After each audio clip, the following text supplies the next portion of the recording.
Remember what I said about, well, here's one of your top baby faces just on a match on a pay-per-view that means nothing, so why? Well, then the World Tag Team Champions were out next in another TV match where they're in a position where they're booked with underneath guys who never win. And Big Bill and Bryan Keith, we thought Big Bill might do something several months back when he came back from wherever, just not being seen, looked good, seemed like he was going to be treated halfway seriously. Then he got stuck under Jericho's tree. And then he's been floating around in this fucking stooge group, but he beats job guys every once in a while. And he's partnered with a job guy who's 5'2", eyes of glue, looks like something from a zoo. And there's 150 plus guys that we figured, Brian, under contract. And this is the shape that Tony Khan has ended up in, where his tag team champions are defending on pay-per-view against Big Bill and Bryan Keith. And so after about 8 minutes or so, Bobby Lashley had to take some bumps for Bill's offense, which looked horrible. And I don't know whether he was scared that he was going to hurt Bobby, Bobby's going to kill him, or whether Bill's just given up, or whether he could figure out where he was supposed to be, or whatever the fuck was going on. And then suddenly, while Bill is at the ringside railing, MJF pops up from behind the railing where all the people at ringside were pointing down going, look, look. MJF pops up from behind the railing and turns Bill around and nails him with the dynamite diamond ring, and the camera missed it. They just cut away from where he was with the people pointing, look, look, look.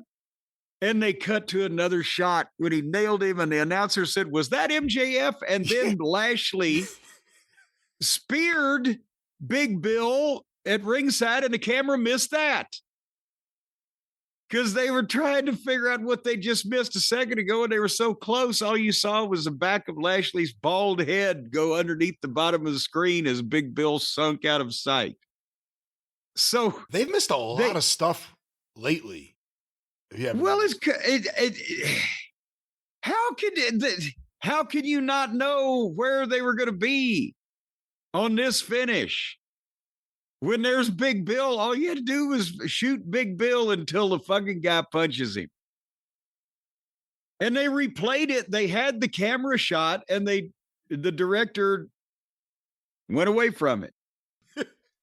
So MJF had punched him with the ring, and then Lashley speared Bill and on the floor. Then they replayed the MJF spot, and he walked out. And then Shelton suplexed Bryan Keith, and Lashley speared Bryan Keith, and Shelton covered him with his hand. 1, 2, 3. There was that was an okay finish. It was a TV match, and that's what I'm saying. What service are you doing your company when you put the tag team champions, the number one tag team in the company, in the second match, this cold, goofy match with two guys that you knew who was going to get beat? You know, that's a TV thing to further the MJF MVP story, but pay-per-view?